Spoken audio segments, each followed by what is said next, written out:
Over the years, we've transacted more than 1.4 billion euros, 800 in logistics and around 600 million in living. Today, we are solely exposed to the logistics sector. We manage a portfolio of around 600 million under management. When we started the divestment from affordable housing, multifamily in Germany, I felt that we had reached the height of the market by 2017. We simply couldn't achieve higher returns at that point. I thought, what if we have a correction? Which asset class could actually bridge that correction? Logistics was an up-and-coming asset class which had more and more interest. Germany is the largest economy in Europe, the biggest logistics market. It's a very mature market, so you can't have expectations to achieve sub 20 plus IRR returns. But we are looking at mid-teens, and I think that's very compelling. That's perfectly suited for the institutional investors that we're working with. Everyone realizes that it's inevitable. Something needs to be done. Consumers are becoming more and more conscious. More and more people are driving electric vehicles nowadays. It's not just driven by institutional investors. Consumers in general are also adapting that. Over 83% of you that listen to or watch this show regularly haven't yet subscribed to this show. So could I ask you for a favor before we start today? If you like the show and if you like what we do here and you want to support us, the free and simple way that you can do just that is by hitting the subscribe button or following us on your podcast app. It helps this channel more than you know. Thank you and enjoy this episode. Vojkan, welcome to the show. Thank you, Scott. Thank you for having me. You're someone who founded and built Apeiron into one of Europe's most interesting real estate investment platforms that has both a sustainability and an ESG angle to it.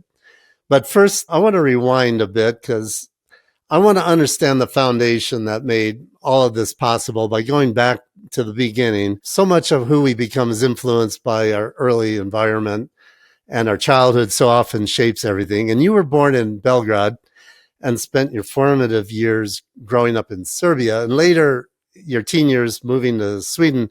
So tell me what that was like growing up in Serbia and about your early family environment and what your parents were like and what kind of conversations were happening around your family dinner table growing up. It gave me a fairly unique perspective on the cultural adaptabilities from a very early age. I was born in Serbia, moved to Sweden when I was 4, so very early on, and lived there until I was 9, 10. Went to primary school there, first and second grade, and then moved back to Serbia in the 3rd grade and lived there until I was 16 or so. I was exposed to both cultures, and I think it gave me a different perspective. In Serbia was very much direct culture, whereas in Sweden it's very different. It's much more collaborative. It's more liberal in a sense. Having exposure to those two cultures at a very early age gave me a very different perspective as such. And going to school in both countries, both in Serbia and Sweden, it was very rewarding. What caused the move between the two countries? My parents basically moved to Sweden, so I basically followed. Was your mother Swedish? No, she was Serbian. And what did she do? She basically worked in the industry. She worked for Ericsson. And your father? My father was in international trade. So that's something that kind of gave me that curiosity and discussion, as I say, over dinner table and so on was very much about that. And that's what kind of pushed me more and more kind of to seek a career in that field. And that actually is something that led me to study in London, to attend a university there. Because I studied French when I was in Serbia, picked up English fairly late in my teen years in Sweden, which was fairly limited. And I felt that if I was ever going to be successful in international trade or doing something internationally, I had to actually improve my English and so on. I went first to London to improve my English and then decided to stay and attend the university. So I attended the European Business School. That was at Regent's University. That's basically Regent's University today, but it was back in those days, European Business School. And it was probably the only university at that time that had a fairly international perspective. It was obligatory to learn 2 languages, 2 European languages, either French, German, Spanish, or Italian. So I had studied French, so I had French, and also picked up German basically at that time. It was very kind of multicultural. It was attended by predominantly kind of European students, but we also had international further afield. Those days at university, at European Business School, it was very rewarding because what I learned there was very much how to deal with people with different nationalities and different cultures and so on. And it also taught me, and it was international business administration, so different subjects like business law, accounting and HR and so on, which was very helpful later on. You worked summers in Sweden during your high school years. That exposed you to what you called the Nordic approach to leadership. Tell me about that. What did that work environment teach you about how business should be conducted? Back in those days, kind of in my teens, it was very much if you wanted something, you had to go and work. I was pushed back in those days by my mother. We said, listen, if you want a new pair of jeans or whatever it was, you just have to go out and work. So that's what I did. The working environment in Sweden in those days, which is very kind of non-hierarchical, very collaborative, and it encourages very much innovation. And I think that's something that even that kind of leadership style is something I pursue even today. And I think that's been one of the kind of attributes and so on of everything that we do and how we built a business and so on. It's been very much kind of running a very flat organization, giving everyone in the team a lot of autonomy, not kind of micromanaging and so on. So basically encouraging everyone in the team to deliver and the different responsibilities that they have. That's worked really well. And I think it was very rewarding to have exposure in the early days in Sweden to that. But it also taught me a lot about different cultures later on when I was in London. You learn about other cultures which are very different, very hierarchical as such, and maybe you can't apply kind of the Nordic style there, like in Germany as an example, or Asia for that matter. Learning about different cultures and how to approach them and so on, I think that was very helpful, but it was also very interesting. It was something I really enjoyed. I don't know if I have the chronology right, but I think it was when you were in university, you read Aaron Meyer's book titled The Culture Map. It was something I wish I'd read back in those days, but much later. When did you come across it? Probably 10 years ago or something like that. 10, 15 years. And that's what I say that many times. I wish I'd read that book back at university. It would have actually helped me much more. Tell me about the book. What was that book about? It just analyzed different cultures and how they work together. So it's got different kind of matrices that you can see basically which cultures work together, which don't, and so on. So I think it just gives you an awareness of how to approach that. So let's say you go to a certain country, you basically know that they work in an easier fashion, so to say, with some other cultures. It just gives you that awareness of how to approach transactions in different countries. We are a mix of different cultures in the team and so on, and I think that's helpful. The name of the book was The Culture Map, and Aaron Myers is the author, E-R-I-N, and I'll put a link to that in the show notes. So then you got out of Regents around 1995, and you faced what you described as rejection after rejection, trying to land that first job before you eventually landed at Commercial Union, which is now Aviva. Tell me about that experience of landing that first job and about Aviva. It was very different than what it is today. You have to basically type out those letters and CVs and send them around by mail and wait for a response, which could take couple of weeks and so on. And it was difficult to land the first job. I think my manager at Commercial Union back in those days, he took a chance on me and offered me a job. And that was very much kind of doing M&A in Europe and emerging Europe. And we also doing kind of business development, organic growth and so on. So we looked at different bank assurance partnerships in Southern Europe, everything from Portugal, Italy, Greece for the existing business, and then looking more at organic growth in Poland, where they already had a very successful business, and then we looked at replicating that. So I was directly involved in setting up the office in Prague, in Czech Republic, and looked at many other countries in emerging Europe back in those days, but it was perhaps too early. Good ideas also have to have good timing. After working 2 years at Aviva, you moved to Morley Fund Management, which ironically later became Aviva Investors. But in this role, you moved into sales. So what attracted you to the fund management side of the business, and what did you learn there about institutional investors that would inform your work later on? I wanted to get into kind of investment banking back in those days, and that side of the business in investment management. So I got exposure to that. After 2 years, I applied for a job. There was an internal transfer, and I was involved in institutional sales, basically of the fund business. And I was covering the Nordic region back in those days and traveled across the Nordics, meeting up with large LPs, large institutional investors, pension funds, and so on. And basically learned the sell side of the business, and which really helped me later on in my career. It was very good. It was very tough in those days to go out there and sell a product as a young professional, but it was also very rewarding because I got to meet all the big institutional investors, all the big pension funds and so on, which also became helpful later on when I set up my first fund. And then in 2001, you landed at the London Stock Exchange as a manager of European issuer services. That's a shift, going from fund management to the capital markets. So how did that come about? It was something different. And I thought I was kind of attracted to kind of public markets, to learn about the public markets. So I was responsible back in those days to support existing issuers, basically existing listed companies in Europe.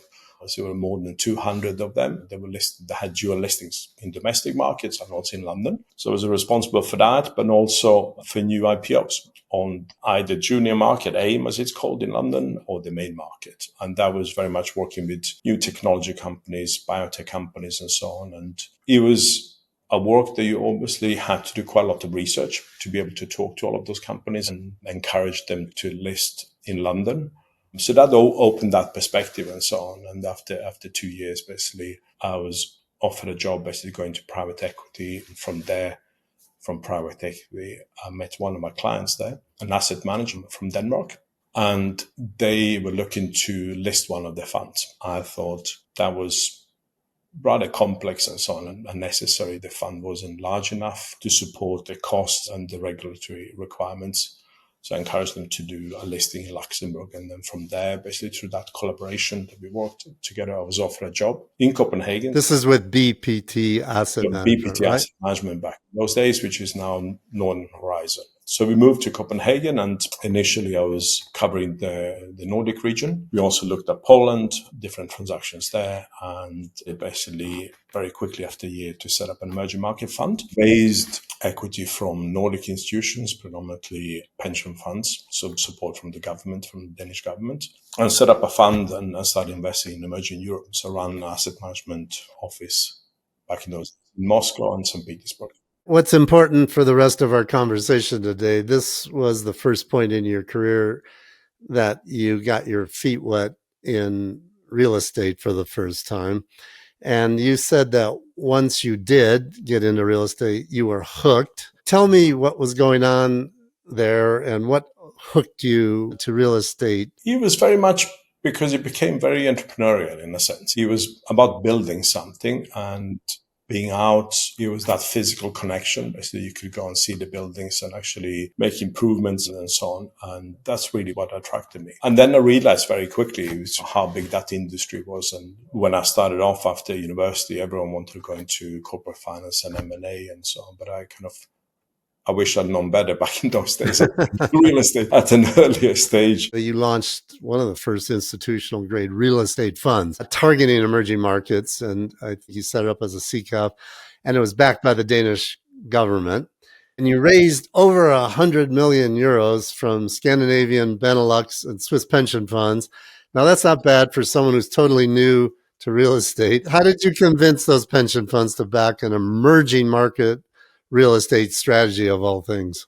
I mean, back in those days, Nordic markets were fairly mature. We also had a proximity from Denmark, from Scandinavia, close to to Poland and also to Russia in those days and so on. So it was very much the initial funding came from a foundation and also the Danish government fund for overseas investments and so on. So that helped very much. And then on the back of that, we built and raised further equity from other institutional investors, pension funds in Denmark. But it was all about doing something different. I mean, back in those emerging markets, it was something which was not associated so much with risk back in those days. It was a new market that people wanted exposure to. The returns were higher. So that was a combination of those two. And then in 2008, you moved to MGPA in London, which was eventually acquired by BlackRock, and you launched a fund there, also an emerging Europe fund.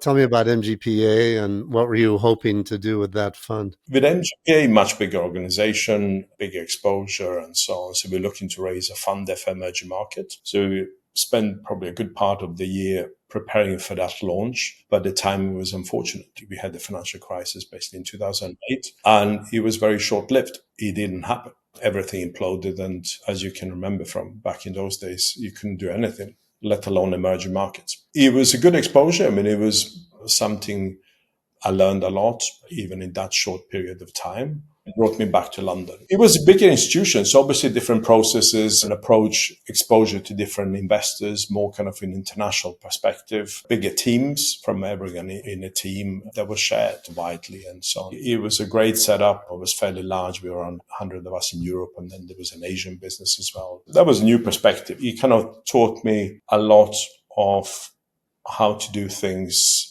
on a bigger scale in a very institutional way. Basically, when I left, I thought there wasn't any scope to set up a fund.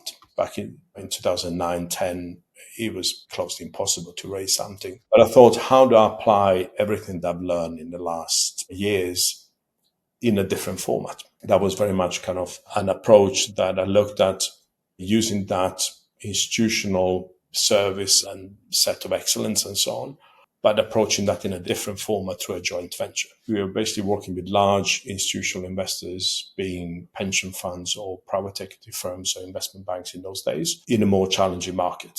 Given exposure, so we were kind of the feet on the ground. We would go out, original transactions, structured transactions. We would also asset manage those transactions on behalf of large institutions, and not in a fund format, more in a kind of joint venture or single investment format. You left MGPA and then founded Apex Capital Partners. Was that around 2009? That was 2009. Had to take a little bit of courage to make the leap from being an employee to starting your own firm as the big recession was getting into full swing there. Tell me what was going on inside of you that you decided that now's the time to do it. And what was the opportunity you saw and that you thought Apex could accomplish that maybe larger firms couldn't? It was born out of necessity on one hand, but I also saw the opportunity that institutional investors were still looking to get exposure into those markets, but perhaps not through a fund structure and so on. So they had different mandates, they have different pockets of equity they want to deploy. On the back of a single transaction, they could actually get that exposure and so on. So that was very much kind of the approach that we took, and worked for a couple of years on that until 2012, 13. In 12, I felt that no matter how good of a job that we did in emerging markets, there was always another risk factor, being political or economic factor and so on, especially in emerging markets. And simply your ability to do something, to have some mitigants and so on, were very limited. You could simply not do anything because of different restrictions and so on, and currency controls, etc. So I felt back in 2012 that we actually need to de-risk the business. We need to look at more mature markets and kind of rebalance that business and so on. That's when I set up Apeiron in 2013 to focus on Western Europe, or focus on Germany. I saw an opportunity. You could actually buy value, so fairly low at that time. And we saw an opportunity basically to basically enter that market. When I set up Apeiron in 2013, very fortunately, I was also advising a large Nordic institution who had 8 billion in management and a very large exposure in Germany with 25,000 residential units. I advised them on restructuring that business. It was all retail investors, so it was them kind of converting that into a more institutional capital, pension funds, insurance companies, and so on, and also helping them on the ground on the asset management side. So that was a fairly large mandate. And then from there on, we kind of worked on, in 2013, I also had an opportunity to run an affordable housing fund in the UK, investing in social affordable housing in those days. So that was a very small format, not very large, maybe 60 million or so. That was in the first year. And simultaneously in 2014, I raised from a sovereign wealth fund in Abu Dhabi, and we did a joint venture with a local partner in Germany. And that was kind of my exposure to the living sector back in those days. Let me back up here. You founded Apeiron in 2013. And I'm always interested in the name. Apeiron means boundless. It was a project name initially, and kind of did a little bit more research, and I thought actually it's not bad. It sounds good. Yeah, it was available back in those days and registered the domain. Give me the high-level overview of Apeiron today, your AUM and your geographic focus and team size, just the headlines. What's the 10,000-meter overview? Over the years, we have transacted more than 1.4 billion euros.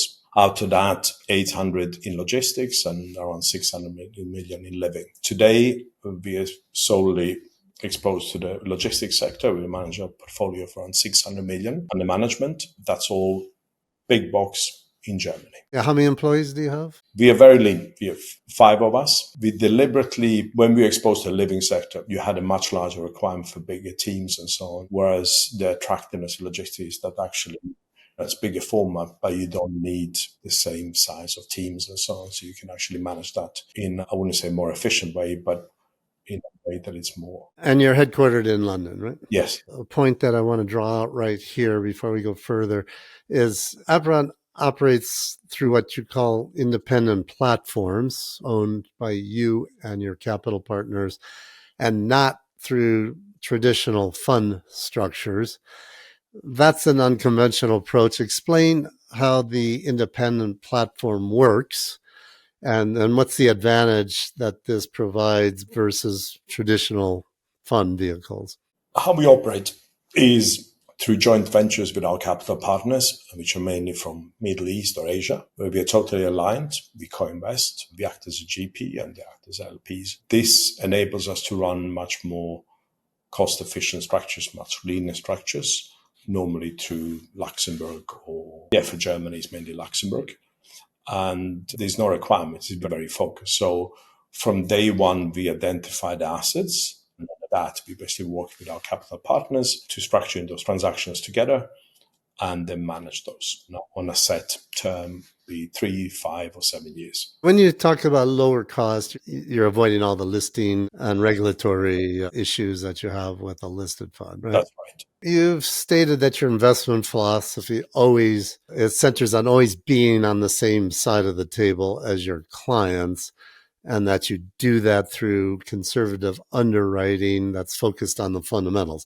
So what does that mean? How does that play out in practice when you're structuring your deals? Well, first of all, we always align with our capital partners and we co-invest on the size of the transaction. So it could be everything from 1 to 10%, depending on the size. But what it means that we're responsible for origination of those transactions. We're responsible for underwriting the transaction, also structuring debt in many cases. And that basically enables us to run the full setup in-house. Our capital partners basically rely on our expertise, and it's very focused. We focus on one sector and one geography. We don't run any pan-European structures. Today, that might change in the future. So we are not distracted. I think something which we've always also followed from very early on is repeatability. That's something I really believe. There's a book as well, actually written by 2 Bain partners called The Repeatability. And it's all about having a very narrow focus. So basically finding something and not innovating too much. Find the transactions and then you learn over that process. So transactions normally take 6 months to do. So if you don't have to innovate every time, so let's say you don't have to go from logistics to living to office to retail, you don't have to innovate so much. So you can just optimize that process. So it's very much that focus that we have had, and I think that's enabled us to basically turn around and transact in a faster way. So it's going from 6 months down to 5.5 months to 5 months, 4.5, and so on, maybe down to 3 months. I don't think you can do it quicker than that, but it's all about keeping that focus and repeatability and optimizing that structure. What has been, in fact, your geographic focus in terms of the investments you've done since you set up the company? So the main focus has been Germany, and that's where we have transacted most. But we've also had exposure to the UK, specifically London. London has been on affordable housing, social housing, also student accommodation, PBSA platform. And then in Germany, it's been multifamily and logistics. Before we dive below the surface, I want to back up here for a moment and understand the bigger picture with what we're talking about today, which is the built environment and sustainability. So can you provide an overview of negative environmental and social impacts of the built environment generally, and then explain where you see the sustainability and ESG value-driven upside potential that this creates for investors like yourself, which I think you see as your secret sauce. If you look at the built environment, I mean, it accounts for nearly 40% of the global carbon emission. But that also represents the greatest opportunity for positive impact. You can actually turn that around and look at that also as an opportunity here. So if you look at logistics as an example, logistics accounts for 7% of total carbon emission. Out of those 7%, warehousing accounts for 20% and maybe transportation accounts for 80% of that. So that's one thing. And then when you narrow that down in terms of the sector, we have looked at some research and so on. In fact, logistics is the typology, the sector that's got lowest emission in comparison to any other sector. And we've looked at that specifically for Germany. I've not done research on on other geographies, but specifically for Germany. We see the opportunity that we can actually work on a sector that has got so much global carbon emission, and we can do those improvements and so on. It's a business opportunity, but it's also an opportunity for impact. A lot of people listening won't fully understand the built environment and real estate. When you say it's like accounting for 40% of global emissions, what's that comprised of? When you look at the built environment, and specifically basically the real estate sector, we are looking very much at, you have the buildings and waste, you have logistics, you have different industry and so on. So we are looking specifically very much with the research that we've done has been very much on the logistics side and kind of narrowed that down. And that's where we see the biggest opportunity for us. That we can actually make a change. It's estimated, I mean, if you look at the exposure that we have today, we are very much focused on performing assets, which is basically kind of all the buildings that we can actually move and turn it from brown buildings, as it's called, into green buildings. And that is much more sustainable than building a new building. It's 50 to 70% more sustainable to convert an existing building into a more sustainable building than building a new building as such. That's really where our focus is. I can't remember who I had on who said this. I should have looked it up in preparing for this. But I think when they broke it down, if you made the emissions involved in the production, transport of building with concrete, if it was a country, it would be something like the third largest emitter. If you just took concrete globally, it would be like after China or something like that. Absolutely. I mean, if you look at it, the existing buildings, it's estimated now in EU at least, 70% of existing buildings need to be renovated by 2050. And in terms of new regulations that are coming into place and so on, many of those buildings need to be renovated even by 2030. We looked at Germany as such, and I think that only 3% of the buildings, and that's specifically for logistics, which is our focus, have actually been built since 2020. Then between 2010 and 2020, I think we're up to 12%. And then 2010 to 2000, it's 40%, and then pre that, it's 45%.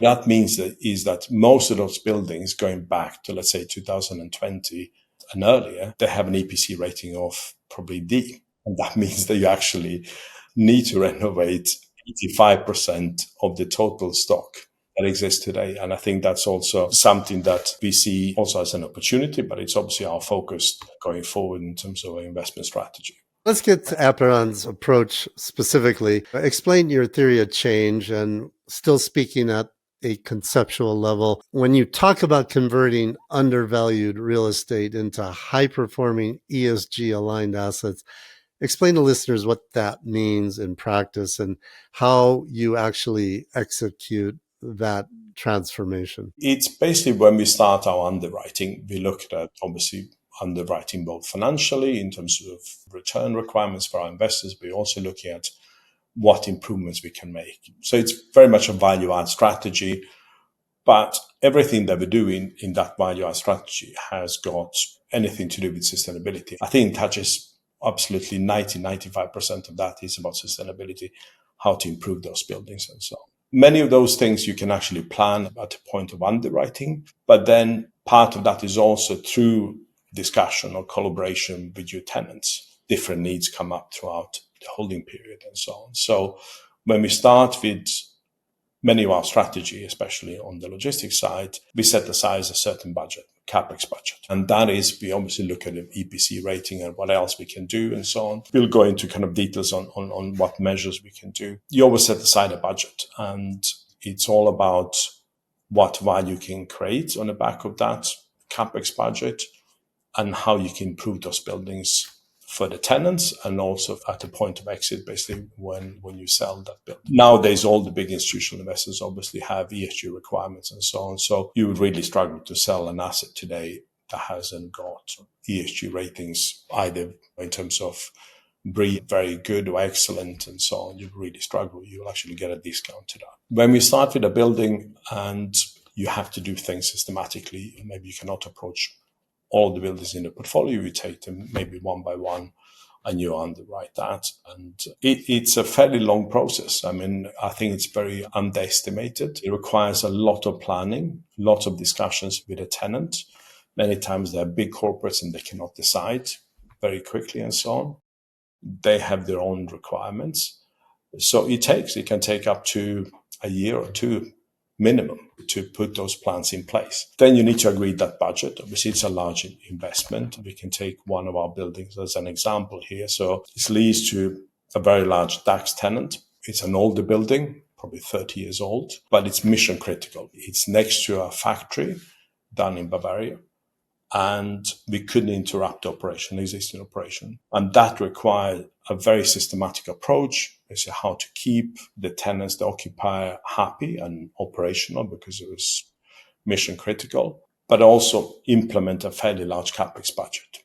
And in this case, the CapEx budget was around 20% of the value of the building. So extensive. And to plan all of that, we also had to work with the local authority to get different approvals, water system approvals, etc. That's basically the measures put in place. We work with general contractor and different consultants. And that is everything from PV, solar on the roofs, which is obvious. That's fairly common today. But not many times you can actually implement those. Not all buildings can carry the weight of those solar panels.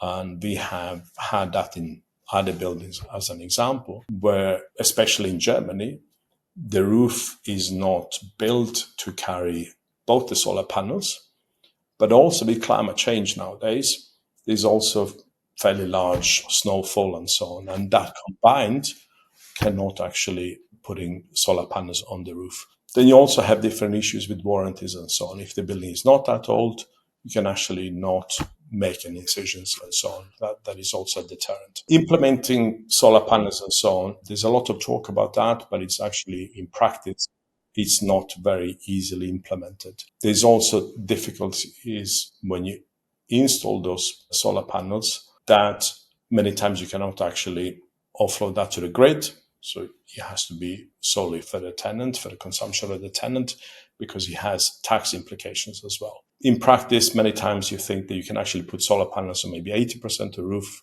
but in the end, it could be that you can only do it on 20% of the roof. And we have an example of that with a very large tenant, and it simply couldn't be done. So that's one thing that we're looking at. Then we're looking at different water systems, drainage systems. We've had examples on one or two of our properties where with climate change, you've had much heavier rainfall in a very intense periods.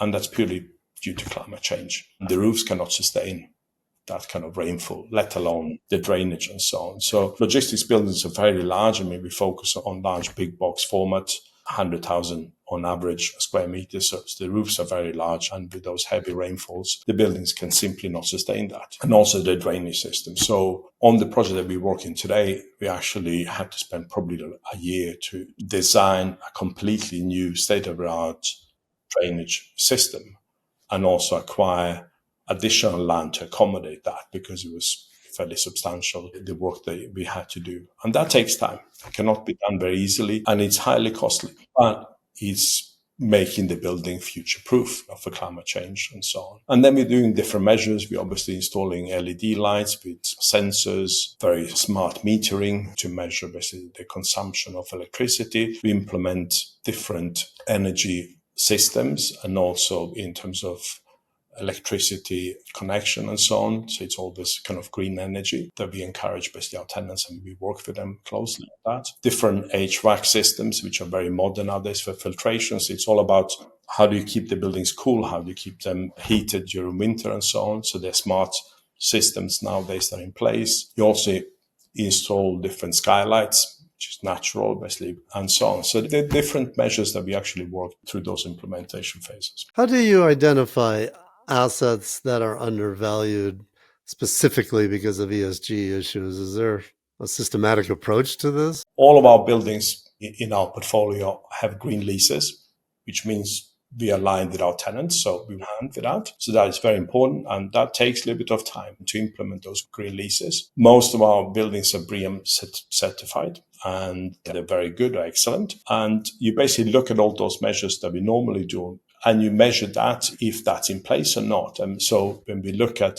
acquiring new buildings, we work with different consultants, technical consultants, environmental consultants, and so on to measure all of that. And we have expertise in-house, but we also use best-in-class advisors and consultants to look at sustainability measures and see basically what the CapEx budgets are to implement those things. How do you ensure that these ESG improvements that you make actually drive the financial returns, on that you're not just checking boxes here? First, we're looking to buy value. So we are buying these brown buildings a certain discount and so on because they don't have all of those measures. We put in place the CapEx budget, we implement that, and there's evidence in the market you actually get a premium for green buildings. You can buy brown buildings at a discount to maybe 10 to 20% discount, and you can sell them at a premium of 10 to 20%. That is very evident. And more tenants, occupiers are actually requiring those ESG measures to be put in place. So you have to work with them hand in hand. And also new buyers, especially institutional investors from Europe and North America, I don't think they will buy any buildings today that haven't got any ESG measures in place. The time you founded Apeiron, you sensed what you called the post-GFC dislocation in German residential real estate and the coming e-commerce surge, which suggests that you were seeing patterns and connections that others were missing in the marketplace.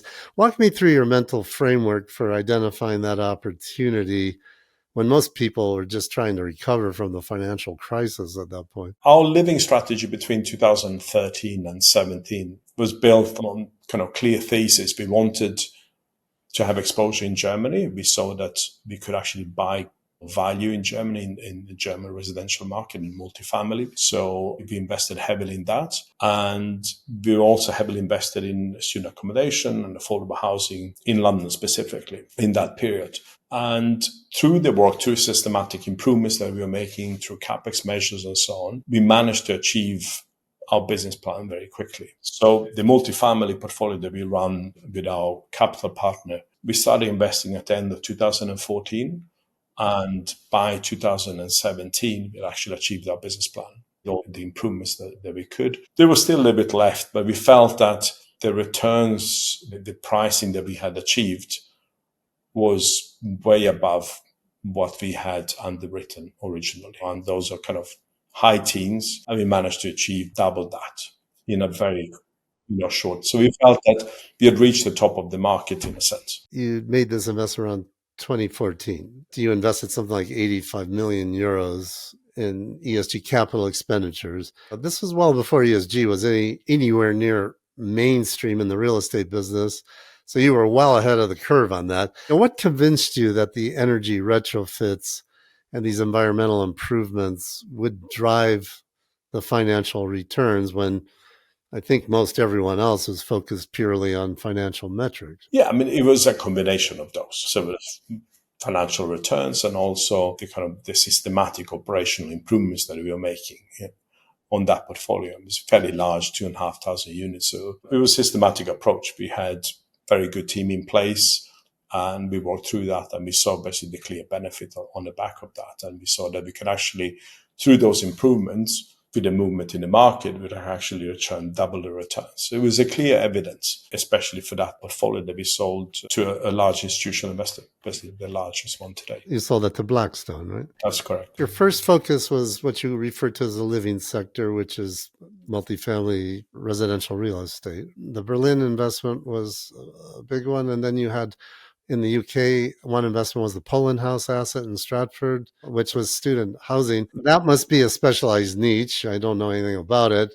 And I guess it has its own operational complexity. What drew you into that market and how did you approach it? I was helping some friends back in 2011-12 when they were acquiring a platform from Blackstone. It's Leader today, which is owned by CPPIB, and got exposure to that kind of sector. It's very niche, early days, and it wasn't well understood by the wider investment community. So it was really struggled to obtain commitments, equity commitments for that. But I felt it was kind of an up and coming, interesting sector you could actually get involved in and shape that market, shape that sector in a sense, because you had to adapt it. You had to be a little bit more innovative, build that market from bottom up, so to say. And that's what encouraged me basically to get involved in 2015, set up our own investment vehicle for that. And we acquired our first asset in 2015, managed that for a couple of years.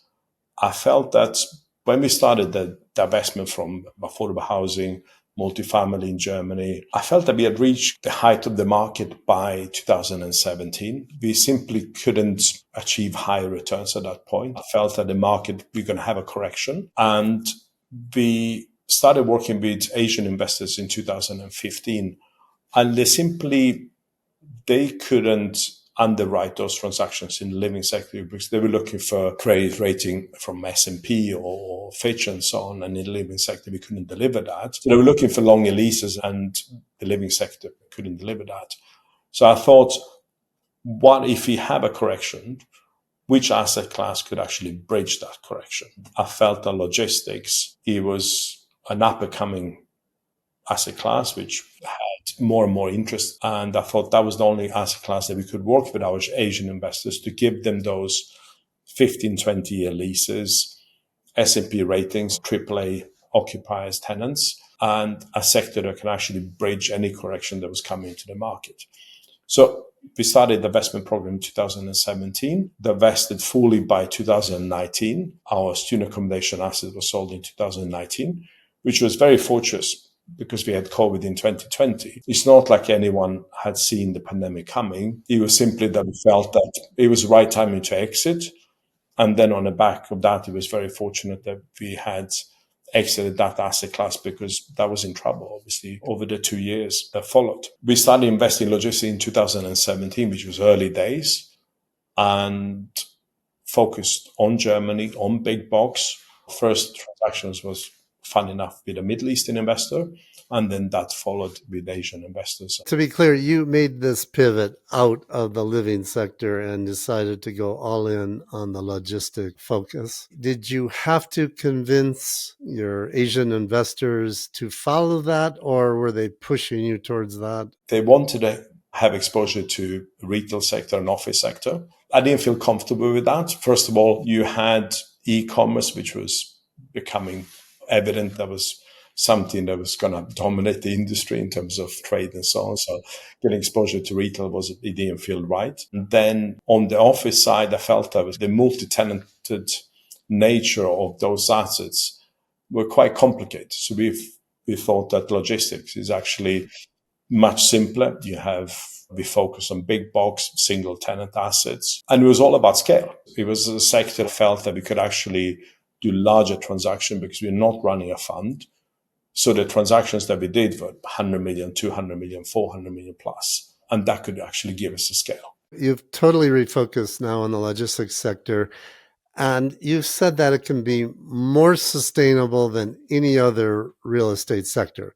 That's a claim that I think a lot of investors might not expect. So make the case, why is logistics the greatest opportunity today for sustainable real estate investment? I mean, from the evidence that we've seen, independent research and so on, they've had different measures and so on. Logistics comes on top because it's an asset class that's a bit simpler in terms of format as such. And you can also implement all of these measures that we talked about earlier in our conversation, being solar on roofs, improved HVAC systems. You can install a different water system for improvement, for filtering and so on.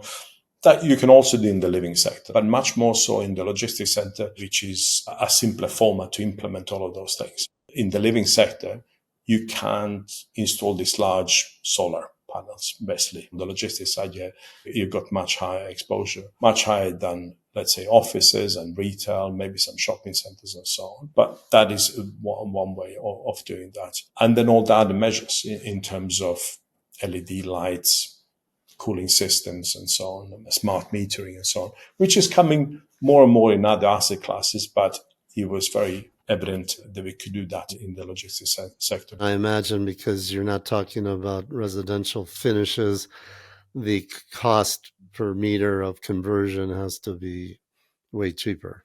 Yes, absolutely. Our focus is very much kind of manage to green, manage to core, the kind of brown to green strategy. And renovating those older buildings is much more efficient, much more sustainable than building new buildings. That is our focus, and that's our strategy going forward. And what kind of returns do you see from the transformation aspect? We are looking for kind of mid-teens. Germany is, first of all, it's the largest economy in Europe. It's the third largest in the world. It's a big market, the biggest logistics market as such. It's a very mature market. So you can't have expectations to achieve sub 20 plus returns on some of those investments. But we are looking at mid-teens, and I think that's very compelling to get a bit of cash on cash of 5% and so on. And that's perfectly suited for the institutional investors that we're working with. You talk about regulation as alpha, specifically using regulatory tailwinds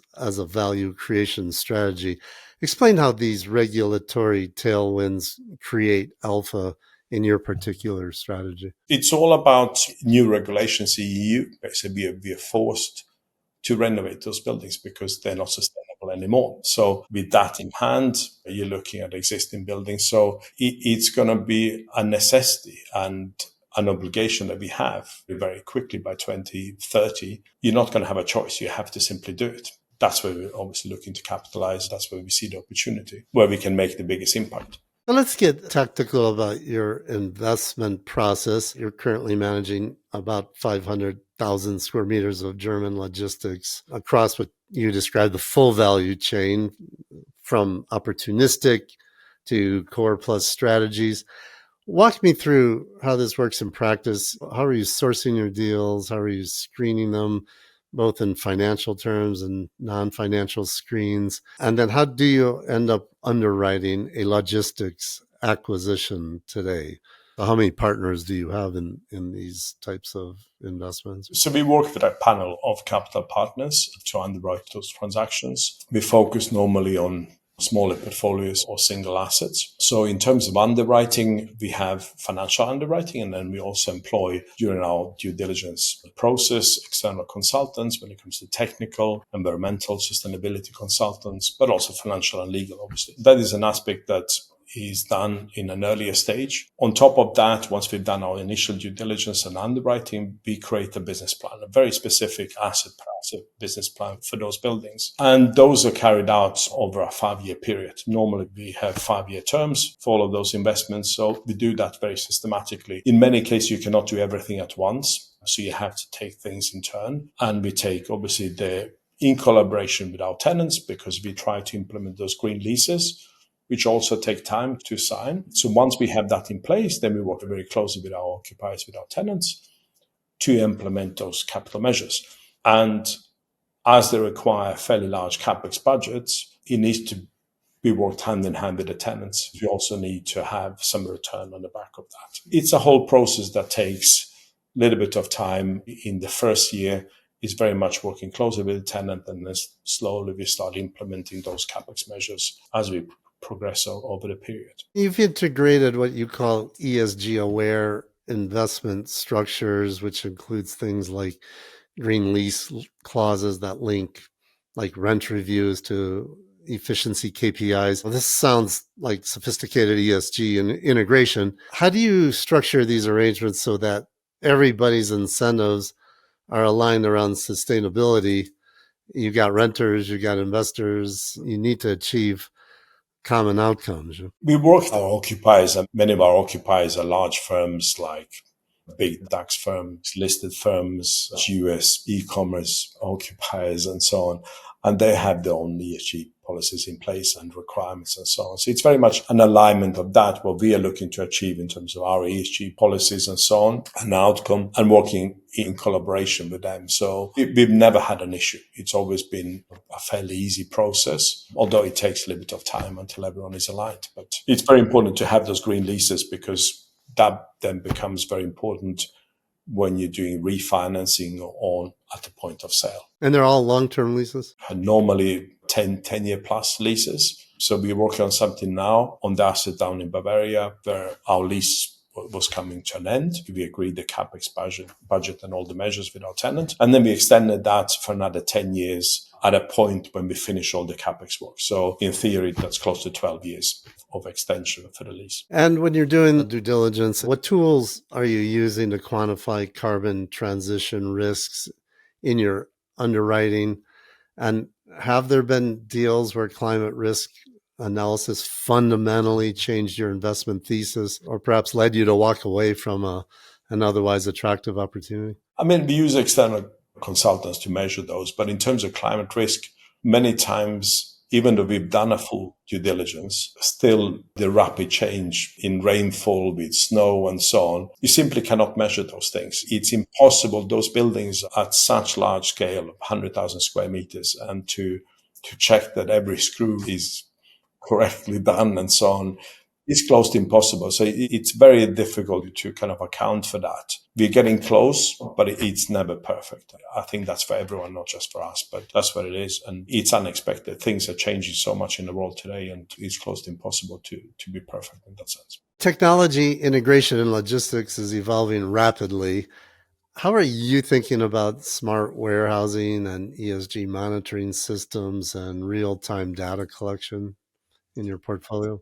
We have smart meters and through IoT sensors and so on, which are in all our buildings now. If you look at LED lights, they have smart sensors. So because of the scale of those buildings, then every corner of that building is not occupied at every minute of the day. So smart sensors, they can actually be much more efficient, and you can have more than 50% reduction in electricity consumption through those LED lights and implementation and so on. We also have smart systems now for heating and cooling, which measures the requirements for those. And that's all basically latest technology with implementation and so on. I think AI is also playing a big part in that today, how that's measured and how that's improved and optimized and so on. That's coming more and more. In terms of other technology, we are looking at EV charging stations, both for personal vehicles, but also for larger light trucks and larger lorries and so on. So that is a requirement that we implemented that in all our new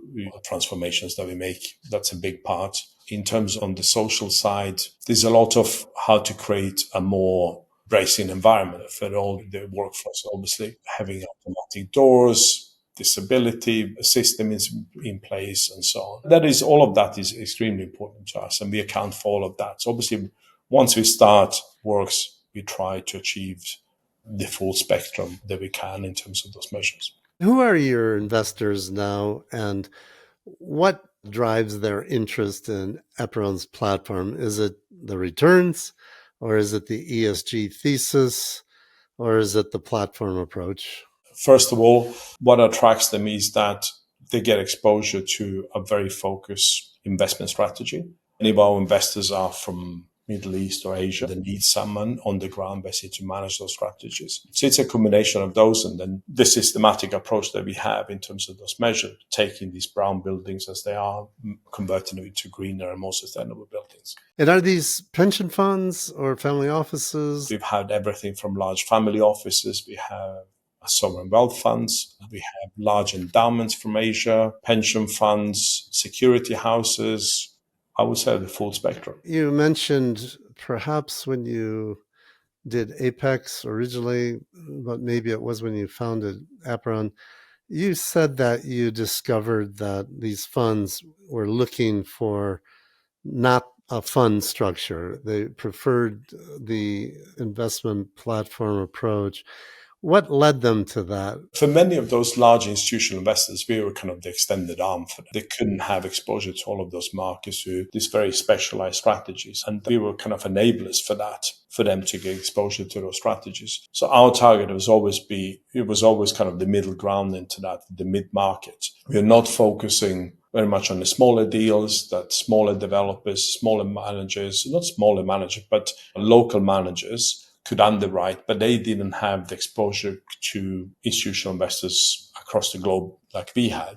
And we didn't want to focus on the very large transactions because we had larger partners that could do that in-house and some with their own team. So we target very much the kind of the mid-market where we could do larger portfolios, big enough to be almost like a fund, 400 million plus up to 600 million and so on. And that justified basically our approach, and we could actually work with our capital partners with the market entry strategies, especially for Germany. Germany is a highly complex market. It's very domestic. You need to have local team and expertise in that market. And it's not very easy to do that out of any other capital city across the globe. You need to have a local team to deliver that strategy. You're headquartered in London. Do you have people on the ground in Germany then? Yes, we have. We commute very much from London to Germany. We have an office in Luxembourg as well. But London is the head office. That's where the main office is. I think you target, you said mid-teens. Is that like 13, 14?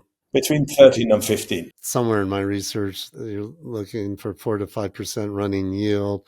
In today's environment with yield compression, and there's higher interest rates now than before, how dependent are you on operational alpha and ESG premiums to hit those kind of return targets? There's hardly any market for core plus. So we can't buy those assets that, as you call them, dry and so on. So we always need to, in our efforts, in our approach and so on, we always need to put in a business plan, a very targeted business plan to create that value. I mean, if the market is not there yet in a cycle of you're just picking up and so on, perhaps in a couple of years. But at the moment, many of our capital partners are looking for alpha as it is, and alpha is normally anything above 15% or so. And to achieve that, you can only do that through a value-add strategy. That value-add strategy normally entails you implementing all of those ESG measures that we talked about earlier. Those are the value drivers in all our investment processes. So through that, we can achieve that. And I think there's also a requirement nowadays that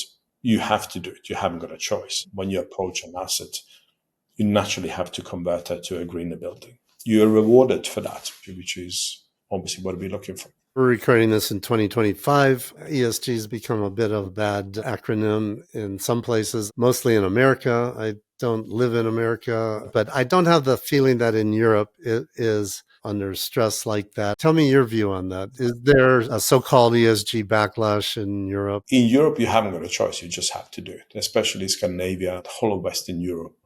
You simply haven't got a choice. You're saying that because these are already legal regulations that have been passed. It's EU regulation, but also a requirement from all the big institutions. So all the big pension funds and the insurance companies and so on. There was similar requirement, maybe not regulations as much in America, but there was effort and still is in pension funds in America, but that started to reverse a bit. You don't see any possibility of a reversal in Europe? No, there's no going back now. We're getting closer and closer to 2030, 2040, 2050 with all of those targets, and we can't reverse that. We just need to go ahead. And I think everyone realizes that it's inevitable. Something needs to be done. Consumers are becoming more and more conscious. More and more people are driving electric vehicles nowadays. People are putting in LED lights, putting in different sensors and so on. So I think it's not just driven by institutional investors. I think consumers in general are also adapting that. But I think that's happening across the globe. It's not just Europe. But I think it's more kind of what you're referring to is more kind of political situation that we have and so on. And I think that can change. Impact measurement in real estate can be notoriously difficult. Now, how are you quantifying and reporting sustainability outcomes to satisfy increasingly sophisticated institutional investor requirements? What are the metrics that actually matter the most for you?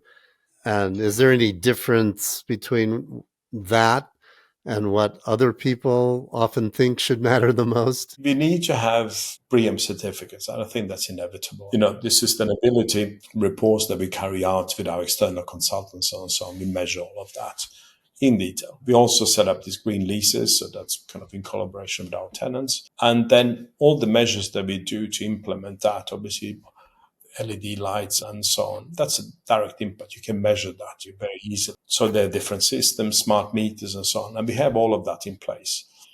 And our quarterly reporting, we also report on those measures on sustainability. Your exit strategy involves stabilizing assets to your core profile and then divesting to REITs and global core funds like Blackstone and Allianz. How significant is the ESG premium in those exit valuations? It is important. I think it depends on the region as well. When we're doing certain measures, certain regions, you can simply not sell from one region to within the same region. So they say from one country to another. Korea is a perfect example for that. So if you have Korean capital, you obviously need to look for an exit with a North American or European buyer for that.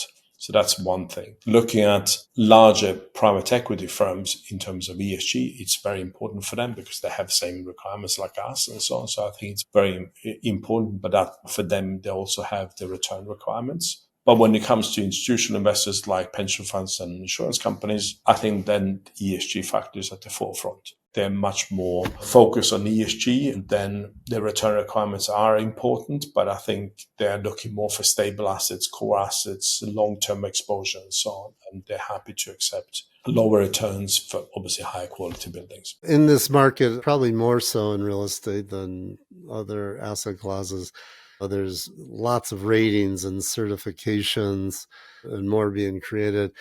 Is there rating and certification confusion in the real estate market that contributes to greenwashing?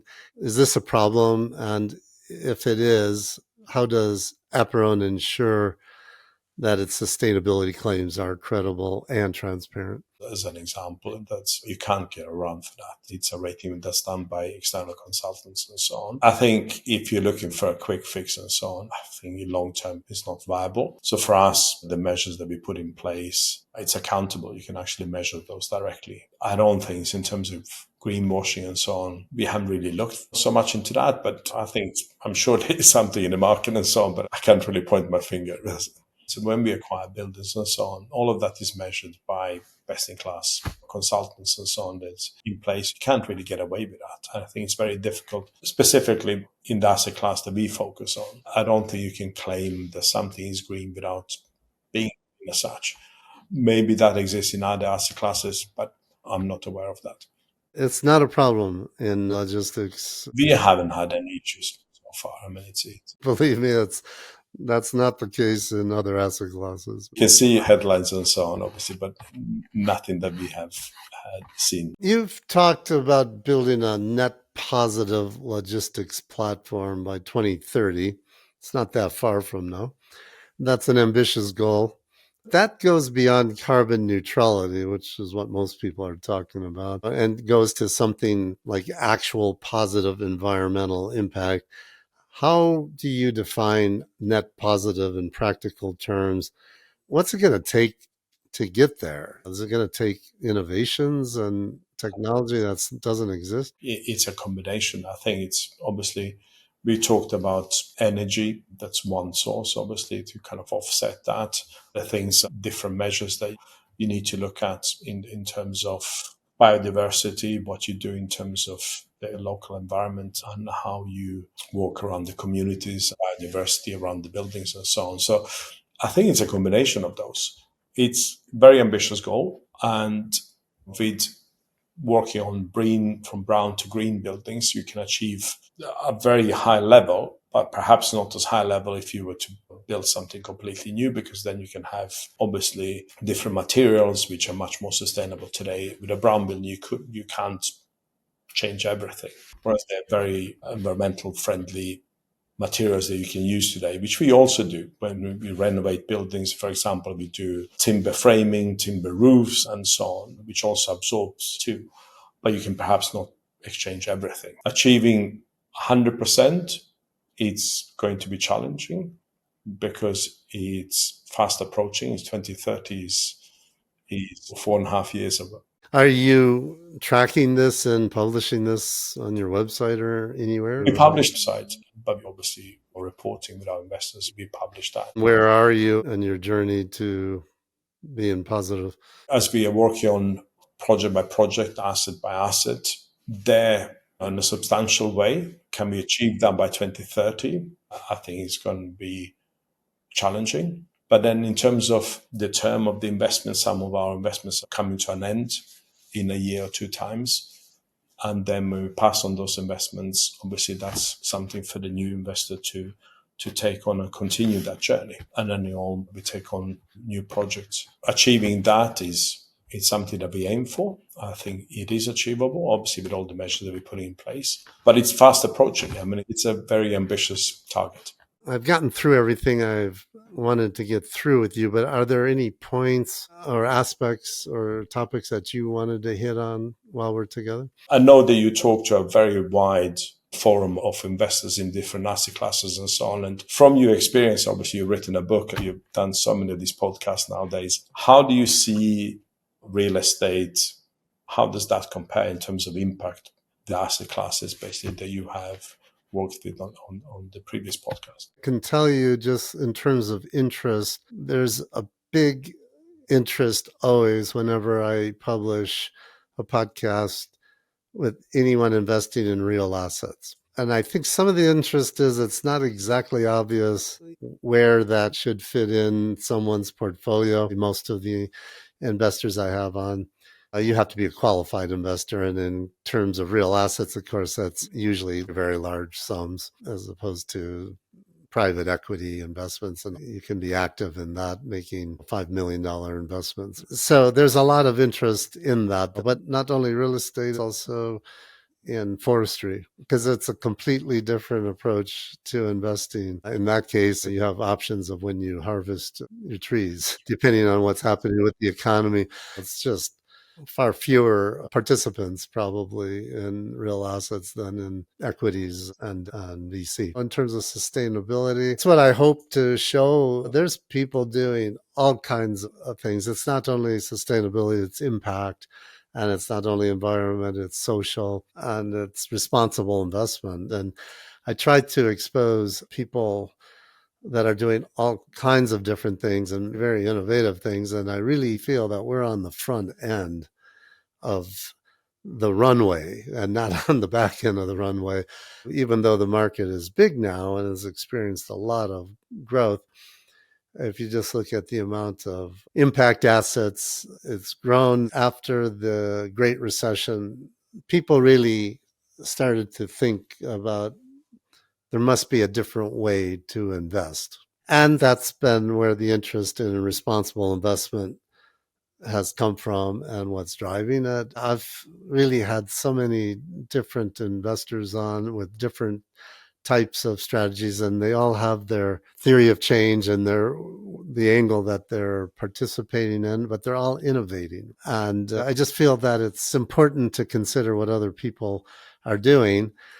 But I think we're at the very front end of this. And when I see things like this ESG backlash that is right now in America, to a lesser extent here in Europe, I think we should take responsibility for any backlash, because I always tell people you don't have to convince anyone that getting a high return on investment is a good thing. If there is a backlash, it's because we haven't effectively communicated that actually considering these other non-financial screens has not been effectively communicated, or we are not effectively reporting the true returns on our investment in financial terms. And I had Sir Ronald Cohen on, I don't know, a couple months ago, and he was talking about one of his latest initiatives. I'm going to screw up these acronym, but I think it's the International Foundation for Valuation of Impact. I hate all the acronyms that we have. It's basically almost like GAP,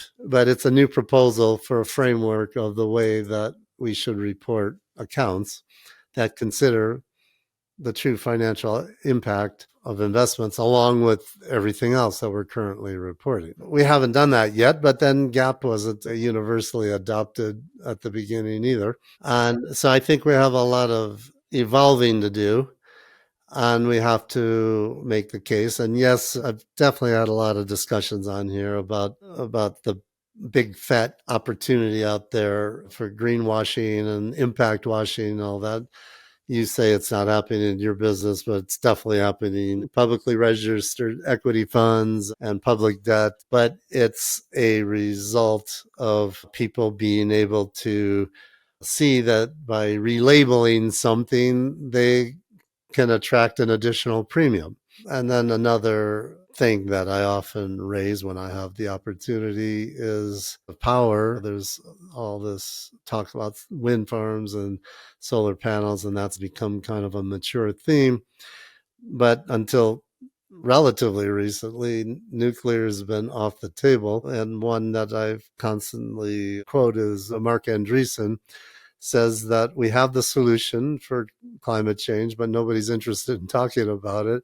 And he says that's nuclear. It is nuclear, Scott. I mean, I think it's inevitable. I mean, I think we're not going to have a choice. I mean, I'll come to that in a second, but I think it's all going to be about power. It's all going to be about electricity going forward. I look at my industry. I think in the end, it's just a cube. And what you put in that cube, it's all determined by how much power you have. If you're running a data center, obviously you need a lot of power. If you're running a film studio, you need a lot of power. Same for logistics nowadays. I mean, with robotics and so on, you're going to require much more power to operate those machinery. Vertical farms, exactly the same thing. And also batteries. When battery energy storage systems, when they started, they were normally housed in these warehouses, you had obviously they're all outside nowadays and so on. But all of that is reliant on how much power you have. People are you're not going to have a choice, especially with data centers and so on, because of the large consumption of power that is required. You need to measure that because it's going to impact everything else that we do. And as we know, there's nothing stopping AI now. In terms of electric cars and battery storage, are we accounting for the cost of all the heavy metal mining and the disposition of all these solar panels and batteries? Are we comparing apples with apples, or are we looking at apples and oranges? It's obviously highly complicated, obviously, to measure the extraction of those rare metals and minerals that we have to build those batteries and so on, and also offsetting that with green vehicles and so on. But I think inevitable, especially for large cities and so on, we have seen a transformation. If you look at London and you look at many other cities and so on, the cities are becoming greener because you have more and more electric vehicles. That's even more evident up in the Nordics. I mean, if you look at Norway, Denmark, Sweden, Finland, they have higher taxes, obviously, and these electric vehicles are incentivized. You're seeing that, and adaptability of that is much higher than in maybe some other countries. So it's got a positive impact as such. Obviously, where those minerals and so on, where their sources and so on, that's not the case. But I think for larger cities, I think it's evident. Nuclear is starting to become talked about. I guess it was included relatively recently in the EU taxonomy for financing, primarily because of France, I think. But I think people are only starting to discuss it because energy generation is becoming front and center with AI. And I think that's what's driving the conversation now. You're absolutely correct. I think what's driving SMRs, small modular reactors, is actually the fact that you can connect them directly to the data centers. And I think what is driving the development and implementation of SMRs, as we're seeing both in the US, Europe, and also Asia, it's the fact that it's a closed loop. So all of these big data centers, they don't want to be exposed to the national grid, so to say, because it's a security issue. What they're looking for is a constant source of energy, power, but also a closed loop, so they're not compromised in terms of security. And I think that wind and solar, it's intermittent power. So for that, you need batteries, obviously, to offset that and to regulate that. But I think with SMRs, unfortunately, there's not many in operation. There's a lot of talk in some countries you can do it. I mean, France is very large when it comes to nuclear in Europe, and Germany is complete opposite. But with the political change now, that's going to change, particularly on the back of the situation that we have in Ukraine and Russia in terms of imports of gas and oil and so on. So people want to have an independent source of energy and so on. So people are much more open to that. I think we're going to see much more of nuclear power across the globe. I mean, not just Europe, but everywhere. The US, we are seeing quite a few of the large hyperscalers in the US, Google, I think Meta, Microsoft, they've all signed up contracts now with SMRs in the US. That's going to be the case also in Europe and in Asia too. I had Jonathan Maxwell on. I was in London. He wrote the book, The Edge. It's all about generating power on site as opposed to centralized power generation. And he had a stunning statistic, and I think I've got it right, but that something like when you have centralized power generation, 75% of that power, of that energy is lost by the time it gets out to where it's consumed. That's a significant number. It's stunning. This whole business is based on generating locally. That's why I have the podcast, because I got people like yourself, like him, people who are innovating and out there trying to figure it out and trying to do it. And we've come a long way. There's really a whole lot of people really trying to figure out a better way to invest and to do things. And eventually, I think that will become the best way to invest. That's right. With sustainable investment, it's all about you taking your own initiative. It's all about the wider society and what you can do to change, influence that in a way through work, through private life and through own initiatives and so on. But I think that more and more people see that something had to change. If you look at a pollution, many cities, I don't want to name any cities and so on, but it's evident it has to change. You can't continue like this because cities are becoming hotter and hotter. There's a lot of concrete and so on. And the climate change is becoming, it's not sustainable. And you can't run air conditioning and heating systems all year round. It's just not going to work. There's not enough power for that. So I think the conversation is changing only because of AI. It's not sustainability that's driving that. It's difficult to see how that's going to change in any way. Hopefully those systems are going to improve and are going to be more efficient in terms of power and so on. But we're at an early stage, so it's going to have a big impact until those improvements are made. Well, Vojkan, I've got a few short answer rapid fire questions that I want to ask you to wrap up our talk here. Just give me the first thing that comes to your mind. And if nothing comes to your mind, feel free to take a pass. That's okay too. If you had to name the single most important challenge in the sustainable real estate investing space at this point in time, what would it be? I think the single most important challenge is ensuring that sustainability creates really a genuine value rather than just a compliance and cost and so on. So it's something that you have to actually work on. Too often those ESG initiatives are treated as we talked earlier, as just a tick box exercise rather than kind of strategic value creation opportunities. So it's very much working on that, and then the challenges of integrating the sustainability thoroughly in the investment process, that it becomes a competitive advantage rather than just a burden for all of us involved in this. What do you know now about sustainable real estate investing that you wish you knew when you founded Apeiron in 2013? I think I wish I'd understood early on how quickly the regulatory requirements were accelerating. That's happened very quickly, and I don't think anyone was aware maybe 10 years ago how quickly that developed, and I wish we were aware much quicker how quickly those things are going to change. You don't have to name names, but can you describe to me an example of an investment that you were convinced of at the time you invested, that it ticked all your sustainability and impact boxes, but in the end, it didn't turn out? And what was the lesson learned from that experience?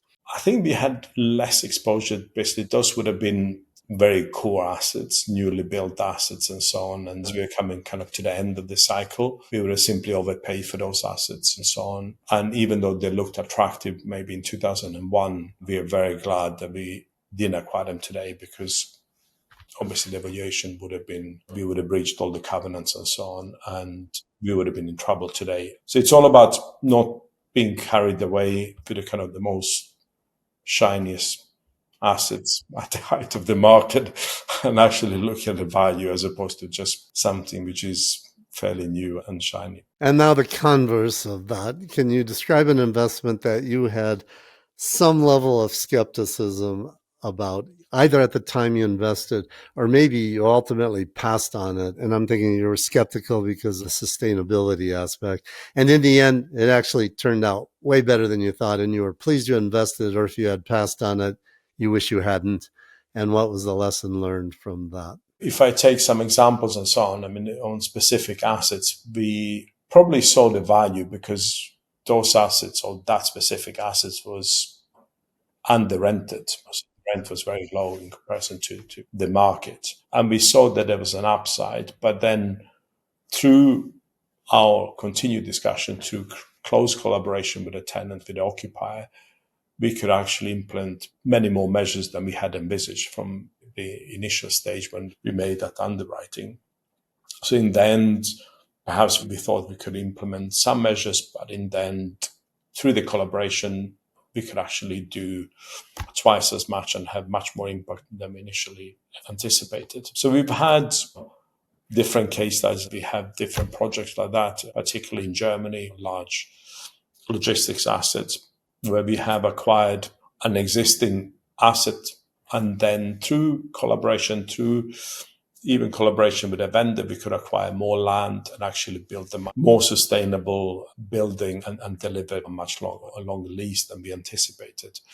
So I think it's difficult from the outset, basically, to underwrite everything. I think a lot happens as you get more and more involved in that close working relationship we have with the occupier. And it's not only for us to say we want to do this and that. We can have different ideas on what we want to implement and so on. But on the other hand, the occupier also needs to agree to that. So you can't impose anything thinking I'm going to put in solar, I'm going to do this and that, and LED. It needs to be in a collaboration with the occupier.